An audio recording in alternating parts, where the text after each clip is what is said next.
I'm Irma, sitting here in my cozy bookstore, surrounded by the smell of old paper and the soft rustle of pages. I can't help but reflect on the journey that led me to this moment.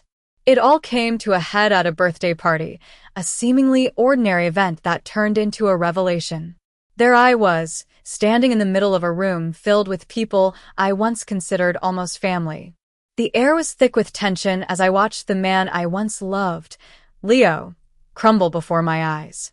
His face turned red with anger and embarrassment as his lies were laid bare. It was a moment I had been waiting for, yet it was also more painful than I could have imagined. It all started a couple of years ago. I was managing this little bookstore in Seattle, a job I loved despite its lack of glamour. I met Leo at a friend's gathering. He worked in tech, always talking about big projects, high-profile clients, and groundbreaking strategies. I was smitten. He seemed so confident, so ambitious. At first, our relationship was like a fairy tale. He'd take me on weekend drives to the mountains, and he once made me a terrible omelet that I still laughed about because it was his attempt. But then, the cracks started to show. He'd make off, hand comments about my clothes, my hairstyle, and my job. I always told myself he was just being honest, that a mature relationship required that. He never outright lied, but he had a way of twisting the truth to make me feel small. One Friday, he texted me to join him for dinner with his work colleagues. I was over the moon. It was the first time in 2 years he'd invited me to a work event. I spent hours getting ready, putting on the dress he liked, doing my hair just the way he preferred. When I arrived at the restaurant, it was like walking into an ice, cold room. He barely acknowledged me, and when he did, it was with a look of disdain. His colleagues laughed at my job, and he joined in. He even made me pay the bill, and then broke up with me right there in front of everyone. I was left alone, humiliated, and with a bill I could barely afford. That night, I started to dig deeper. I called my best friend, Lily, who had known Leo from college.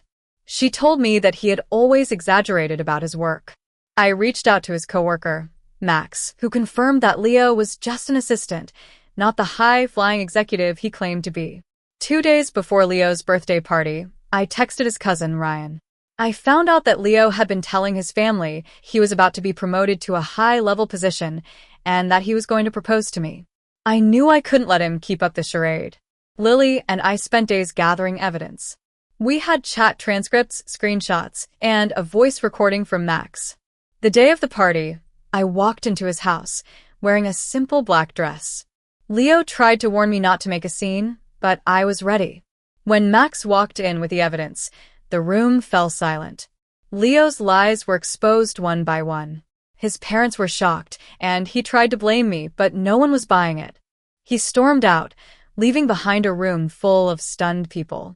After the party, Leo's mom, Mrs. Thompson, thanked me for speaking up. But then, things took a turn for the worse. Leo posted my home address online, and he showed up at my apartment, causing a scene. Mrs. Thompson and Ryan came to my place to apologize. Ryan also told me that Leo had a history of making up stories in college. A few weeks later, I got a message from Max saying that Leo had been fired. He left Seattle and moved in with his uncle.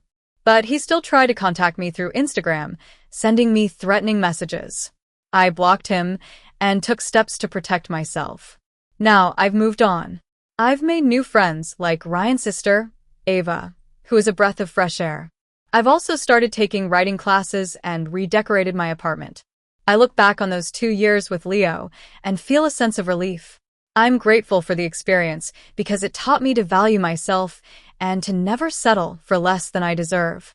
In a world full of false facades, staying true to myself is the most important thing.